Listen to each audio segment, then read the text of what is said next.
नमस्कार, खबरें मध्य प्रदेश की आप देख रहे हैं और आपके साथ मैं हूं पुनीत। और सबसे पहले बात इस वक्त की 6 बड़ी खबरों की करेंगे, जिस पर हम आपको देते रहेंगे पल पल के अपडेट। तो कौन सी है 6 बड़ी खबरें, देखिए। तो पोस्टर की सियासत देखने को मिली, कांग्रेस का वायरल वीडियो की भी जानकारी आपको देंगे और खबर देंगे। 24 की जंग को लेकर क्या तैयारियां चल रही, ये भी बताएंगे।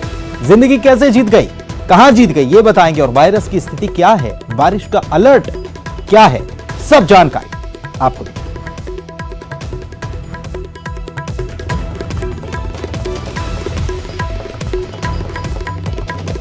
और सबसे पहले बात करते हैं बिजली के झटके की, जो नहीं लगने वाला है। जी हां, सीएम शिवराज सिंह चौहान ने कोरोना संकट काल में बिजली उपभोक्ताओं को बड़ी राहत देते हुए बिल आधे कर दिए हैं। उन्होंने बताया कि अप्रैल में 100 रुपए तक का बिजली बिल भरने वाले उपभोक्ताओं को मई, जून और जुलाई में सिर्फ 50 रुपए ही भरने होंगे। इसके अलावा 100 से 400 रुपए तक के बिजली बिल वालों से 100 रुपए ही लिए जाएंगे। 400 रुपए से ज्यादा बिजली बिल वालों को आधा ही बिल भरना होगा। शिवराज सिंह चौहान ने 10 से ज्यादा आम उपभोक्ताओं से वीडियो कॉन्फ्रेंसिंग के जरिए बातचीत की। अलग अलग जिलों से ये जुड़े थे। सीएम ने दावा किया है कि इस योजना से मध्य प्रदेश में 56 लाख बिजली उपभोक्ताओं को सिर्फ 50 रुपए भरने होंगे। सभी तरह से प्रदेश में कुल 95 लाख उपभोक्ताओं को सीधे लाभ मिलेगा। यह करीब 600 करोड़ रुपए है। ये पैसे घरेलू उपभोक्ताओं के बदले सरकार खुद बिजली कंपनी के खाते में सब्सिडी के रूप में जमा करेगी। ये योजना सभी घरेलू उपभोक्ताओं के लिए है। बाकी बिलों के संबंध में जांच के बाद फैसला लिया जाएगा। बिजली के बड़े बिलों की समस्या आई तो हमने बैठक बुलाई और यह तय कर दिया कि गरीब जनता ऐसे समय जब काम धंधा भी बंद है, बड़े बिजली के बिल नहीं देगी, नहीं दे सकेगी। 3 महीने का बिजली का बिल केवल 50 रुपया लिया जाएगा। 100 रुपया भी नहीं, केवल 50 रुपया। क्योंकि इस समय गरीबों से ज्यादा पैसे लेना यह उनके साथ न्याय नहीं था। 100 रुपए से लेके 400 रुपए तक के बिल वालों से हमने तय किया केवल 100 रुपया लिया जाएगा। हर महीने केवल 100 रुपया। अगर 400 रुपए से ज्यादा का बिल आया है तो उनसे केवल आधा बिल वसूल किया जाएगा। और इससे लगभग 56 लाख परिवार, 56 लाख उपभोक्ताओं को 255 करोड़ रुपए का लाभ है, क्योंकि वो हम सरकार की तरफ से फिर बिजली वालों को देंगे। अप्रैल और मई में नियत तिथि में जो बिल जमा कर रहे हैं उनको 1% प्रोत्साहन राशि भी दी जाएगी। इस प्रकार आप देखेंगे सभी श्रेणी के 95 लाख परिवारों को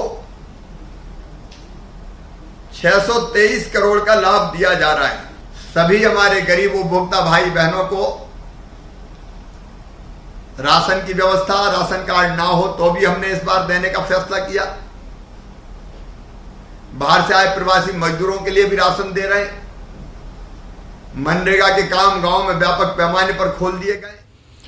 जंग 24 सीटों पर लड़नी है तो 24 सीटों के लिए 24 घोषणा पत्र होंगे। जी हां, बीजेपी ने तय किया है कि 24 सीटों के लिए बीजेपी 24 घोषणा पत्र बनाएगी। उपचुनाव की हर सीट के लिए घोषणा पत्र तैयार होगा, अलग घोषणा पत्र तैयार होगा और 3 साल में पूरे होने वाले कामों को इस घोषणा पत्र में शामिल किया जाएगा। हर सीट से विकास के कामों की जानकारी भी मंगाई गई है, ऐसा सूत्र बता रहे हैं।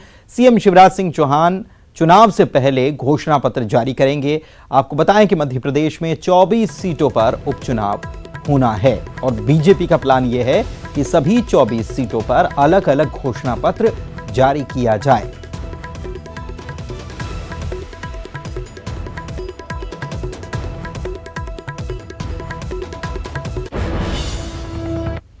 और इधर गोपीलाल जाटव को पार्टी ने तलब किया है। प्रदेश अध्यक्ष और संगठन महामंत्री के सामने उनकी पेशी हुई है। आपको बताएं कि क्रॉस वोटिंग करने पर इन्हें फटकार भी लगाई गई है। सूत्रों के हवाले से खबर मिली है, गोपीलाल जाटव ने राज्यसभा चुनाव में क्रॉस वोटिंग कर दी थी और क्रॉस वोटिंग के बाद बीजेपी के मैनेजमेंट पर भी सवाल उठ रहे थे। तो फिर इसके बीच खबर यह आई कि उन्हें तलब कर लिया गया, पार्टी दफ्तर बुलाया गया और प्रदेश अध्यक्ष और संगठन महामंत्री के सामने उनकी पेशी हुई है और क्रॉस वोटिंग करने पर फटकार उन्हें लगाई गई है।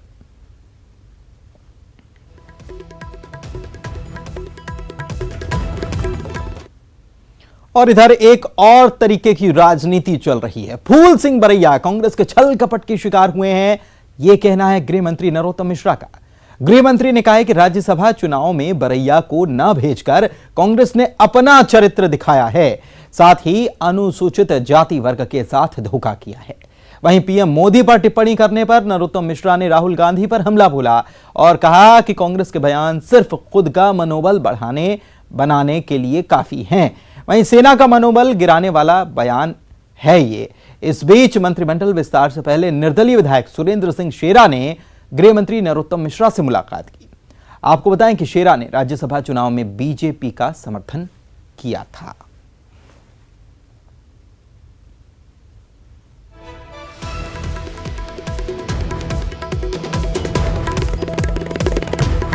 बरैया जी बहुत सज्जन और सीधे आदमी हैं। वो छल कपट से बहुत परे रहते हैं और कांग्रेस हमेशा उनके साथ छल कपट करती है। मैंने उस दिन भी कहा था कि जब विधायक नहीं थे तो बरैया जी को लड़ाया क्यों, और लड़ाया तो फिर हराया क्यों। अब हरा दिया है तो ये आएंगे और फिर इसी तरह से उन्हें हरवाएंगे, उनका मन बहलाने के लिए कि यहाँ से जीत जाओगे वहाँ से जीत जाओगे।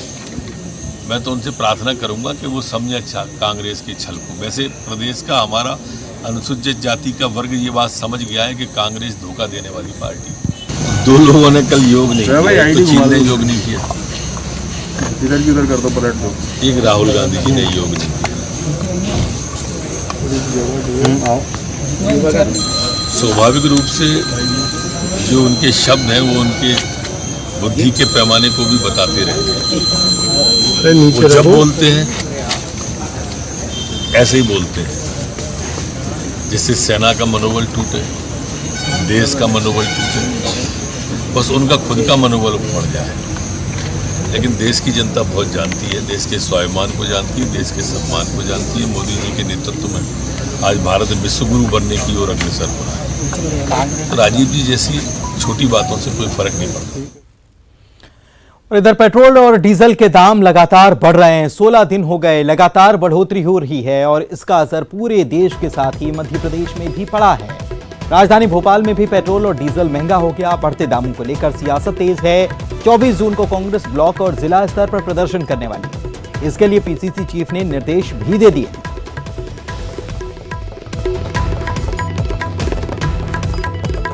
पेट्रोल डीजल के दामों को लेकर कांग्रेस ने बीजेपी को निशाने पर लिया।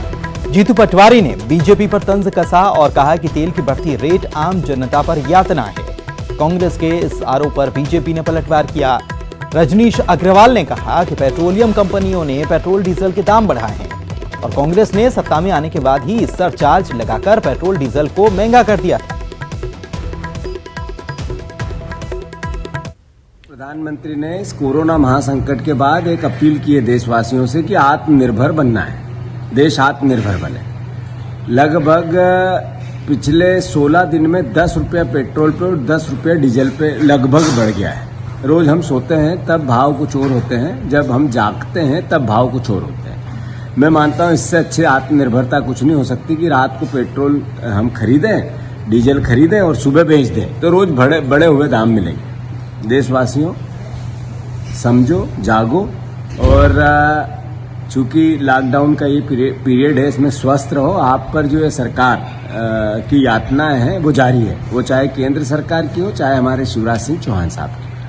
पेट्रोल और डीजल के दामों के बारे में कांग्रेस इतना दोगलापन लाती कहां से है? इटली से या चीन से? क्योंकि दोगला रवैया, दोगला व्यवहार ये सरकार में आने से पहले 5 रुपये पेट्रोल पर 3 रुपये डीजल पर कम करने का वचन करते थे। सरकार आई, कमलनाथ जी मुख्यमंत्री बने, कांग्रेस की सरकार बनने के बाद में उल्टे पेट्रोल और डीजल के दाम बढ़ा दिए गए, सरचार्ज बढ़ा दिया गया और अब फिर विपक्ष में आने पर इस प्रकार की बातें, जबकि मध्य प्रदेश की सरकार ने नहीं, ये कंपनियों ने अपनी पद्धति फार्मूला के अनुसार दाम बढ़ाने का काम किया है, जो कुछ पैसों की बढ़ोतरी हुई। कांग्रेस का दोगलापन जरूर चाइना से आयात हुआ होगा। इधर ग्वालियर में बीजेपी में पोस्टर की सियासत जारी है। इस बार सिंधिया के पोस्टर से जयभान सिंह पवैया की तस्वीर गायब है।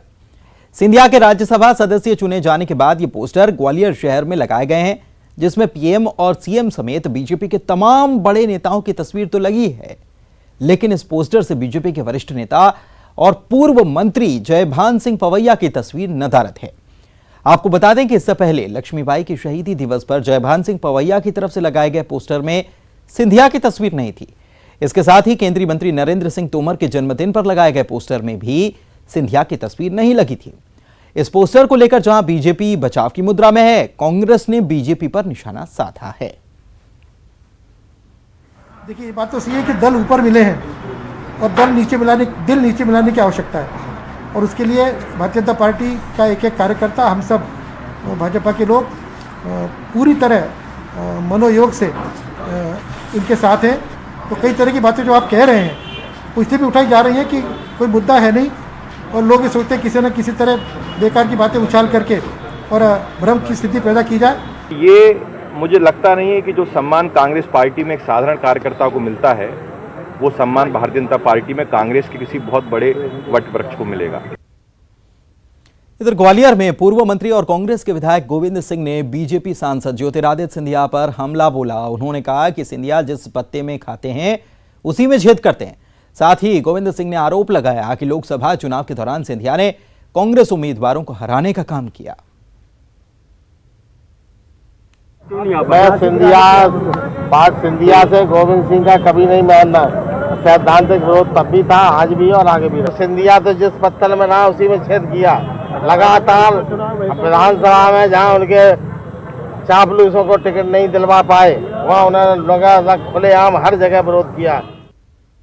और भोपाल से एक बड़ी खबर आपको दे रहे हैं। बीजेपी के राष्ट्रीय अध्यक्ष जेपी नड्डा रैली करने वाले हैं। 25 जून को वे वर्चुअल रैली को संबोधित करेंगे। मोदी सरकार के जो दूसरा कार्यकाल है उसका 1 साल जो पूरा हुआ है, इसकी उपलब्धियां गिनाई जाएंगी और उपचुनाव के तहत ये रैली काफी अहम मानी जा रही है। नितिन गडकरी भी इससे पहले वर्चुअल रैली कर चुके हैं और अब पार्टी के अध्यक्ष जेपी नड्डा, राष्ट्रीय अध्यक्ष जेपी नड्डा इस रैली को संबोधित करेंगे। 25 जून को ये वर्चुअल रैली रखी गई और ऐसे में मोदी सरकार की उपलब्धियां तो गिनाएंगे, लेकिन उपचुनाव के लिहाज से भी मध्य प्रदेश में जो होने जा रहा है, क्योंकि ये केवल उपचुनाव नहीं है, ये मध्य प्रदेश की राजनीतिक किस्मत का फैसला भी ये उपचुनाव कर देगा। तो मध्य प्रदेश में किस पार्टी का शासन होगा, ये उपचुनाव बेहद महत्वपूर्ण और इस लिहाज से ये उपचुनाव के तहत ये रैली काफी अहम मानी जा रही है। और हमारे सहयोगी शरद हमारे साथ जुड़े हुए हैं इस वक्त फोन लाइन पर, उनसे बात करते हैं। शरद, इससे पहले हमने केंद्रीय मंत्री नितिन गडकरी को हमने वर्चुअल रैली के माध्यम से सुना था और तब भी एक बड़ी कह सकते हैं कि घोषणा कर दी गई थी। अब जेपी नड्डा 25 तारीख को वर्चुअल रैली करने जा रहे हैं, मध्य प्रदेश के लिहाज से बेहद अहम हो सकती है। देखिए, बिल्कुल आपने सही कहा कि मध्य प्रदेश में जो उपचुनाव होने जा रहा है उसके लिहाज से इस वर्चुअल रैली को भी अहम माना जा रहा है। देखिए, बीजेपी ने देश भर में अपने जो बड़े नेता हैं उनकी वर्चुअल रैली का कार्यक्रम तय किया था और मध्य प्रदेश में 2 बड़े नेताओं की जो वर्चुअल रैली है वो निर्धारित की गई थी। इससे पहले जो केंद्रीय मंत्री हैं नितिन गडकरी, वो वर्चुअल रैली को संबोधित कर चुके हैं। अब जो राष्ट्रीय अध्यक्ष है जेपी नड्डा, वो 25 जून को दोपहर 3 बजे इस रैली को संबोधित करेंगे। देखिए, ये वर्चुअल रैलियां करने के पीछे मकसद ये है क्योंकि कोरोना काल की वजह से सभी तरीके की जो राजनीतिक सभाएं हैं उन पर प्रतिबंध लगा हुआ है, लेकिन दरअसल राजनीति है जो कभी रुकती नहीं है और शायद यही वजह है कि इसका तरीका अब ऑनलाइन तलाश लिया गया है, वर्चुअल तलाश लिया गया है और ये रैलियां हो रही हैं। 2 लिहाज से महत्वपूर्ण है ये रैली। एक तो मोदी सरकार 2 का जो 1 साल पूरा हुआ है उसकी वो उपलब्धियां गिनाएंगे, जैसा कि नितिन गडकरी ने भी गिनाई थी, और उसके साथ साथ में जो उपचुनाव है उसकी तैयारी, उसकी रणनीति कैसे की जाए, इसको भी लेकर कार्यकर्ताओं को संबोधित करेंगे। आपने बिल्कुल सही कहा कि जब नितिन गडकरी ने रैली संबोधित की थी तो चंबल में बनने वाले प्रोग्रेस वे को लेकर उन्होंने एक बड़ा ऐलान किया था, तो उपचुनाव के लिहाज से अहम है। तो ये माना जा रहा है कि जेपी नड्डा की रैली भी इसी नजरिए से अहम होगी जो आने वाली 24 सीटों का उपचुनाव है। शुक्रिया शरद आपका इस जानकारी के लिए।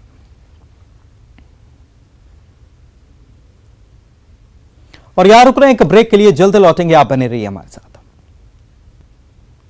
ब्रेक के बाद आपका स्वागत है और चलिए खबरों में आगे बढ़ते हैं। उपचुनाव से पहले जल संसाधन मंत्री तुलसी सिलावट ने कनाडिया गांव के लिए नर्मदा पेयजल की योजना की सौगात दी है।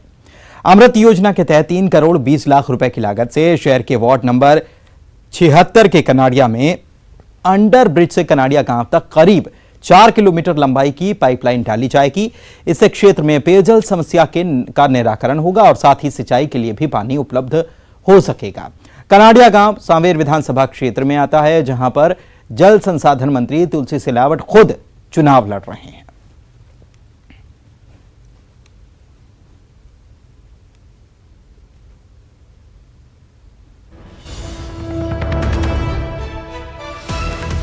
विधानसभा में कनाडिया का एक अपना महत्व है, इसलिए अति शीघ्र नर्मदा का जल हमारे कनाडिया वासियों को मिलेगा।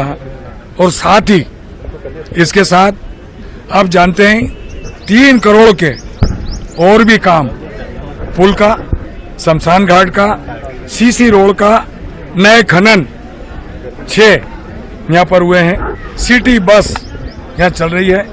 मैं कनाडिया और सभी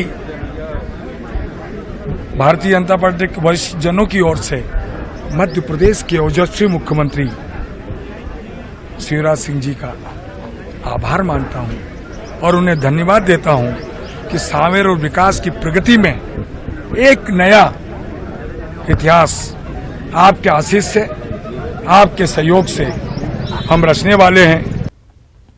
इधर मुरैना के दिमनी से पूर्व विधायक और सिंधिया खेमे के नेता राज दंडोतिया आने वाले उपचुनाव में भीतर घात से इनकार कर रहे हैं। दंडोतिया ने कहा है कि भीतर घात तो कांग्रेस में होती है, मेरे साथ सिंधिया जी के साथ ही बीजेपी के तमाम नेता खड़े हैं। हमें उन्होंने परिषद से अर्षद लाने में पूरी कोशिश करी है, हमें नेता बनाया है। हमें सिंधिया जी तो है ही, लेकिन भारतीय जनता पार्टी जब हम आए हैं तो भारतीय जनता पार्टी के जो वरिष्ठ नेता हैं, जो नेता हैं, वो भी हमारे सब हमारे नेता हैं। हाँ, वो भी हमारा पूरा सहयोग कर रहे हैं, पूरा सहयोग करेंगे। उनका भी हमको आशीर्वाद है। भीतरघात की बात यहाँ चलती नहीं है, ये तो कांग्रेस में चलती। इधर कोरोना काल में रंग बिरंगे और डिजाइनर मास्क तो आपने देखे होंगे, लेकिन इंदौर के सांसद लोगों को प्रधानमंत्री, मुख्यमंत्री और खुद की फोटो छपे मास्क बांटते नजर आए। मास्क के जरिए चुनाव प्रचार के बाद से ललवानी ने इनकार किया। उन्होंने कहा है कि एक संस्था ने ये मास्क बनवा दिए हैं।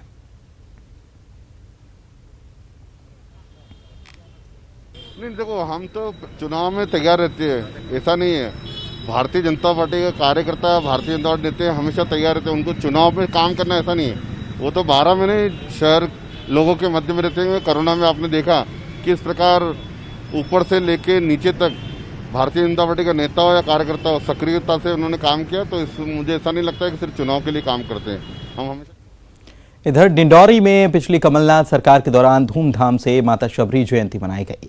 सीएम समेत कई मंत्री भी कार्यक्रम में मौजूद रहे। कार्यक्रम में आए हजारों लोगों के लिए महिला स्व सहायता समूह की महिलाओं ने भोजन पानी की व्यवस्था की थी, लेकिन इसके कुछ ही दिनों बाद ही सरकार बदल गई और अब तक इन महिलाओं का भुगतान भी नहीं हुआ है।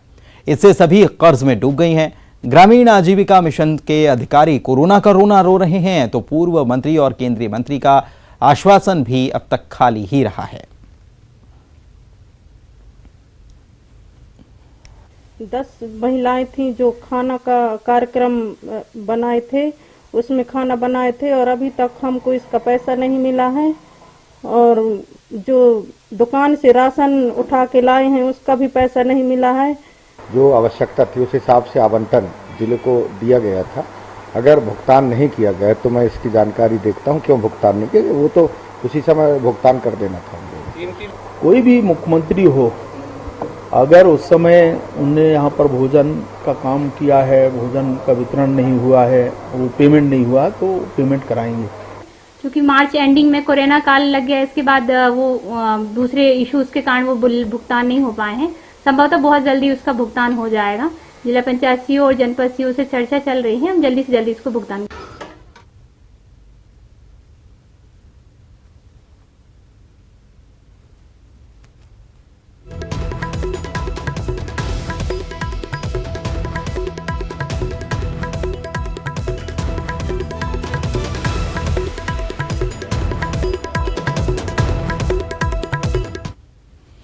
इधर पूर्व विधायक जीतू जिराती का हाल जानने के लिए बीजेपी के महासचिव कैलाश विजयवर्गीय एक बार फिर से अस्पताल पहुंचे। उनके साथ विधायक रमेश मेंदोला भी मौजूद थे।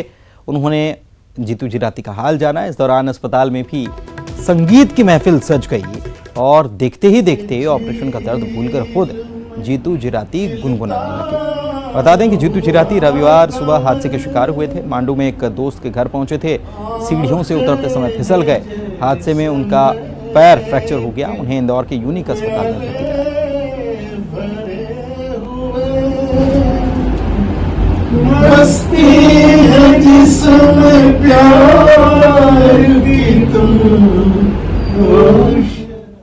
इधर सिंगरौली में बीच नदी में 4 बच्चे फंस गए। बताया ये गया कि बच्चे नदी में मछली पकड़ने के लिए उतरे थे। इसी दौरान नदी का जलस्तर अचानक बढ़ा और बच्चे नदी के बीचों बीच फंस गए। घटना की खबर मिलते ही पुलिस मौके पर पहुंची, प्रशासन मौके पर पहुंचा। ग्रामीणों की मदद से रेस्क्यू ऑपरेशन चलाया गया और इन सभी बच्चों को सुरक्षित नदी से बाहर निकाल लिया गया। अजय शर्मा मांगा था ना। और इसी के साथ इस बुलेटिन में फिलहाल इतना ही। वक्त एक ब्रेक का है।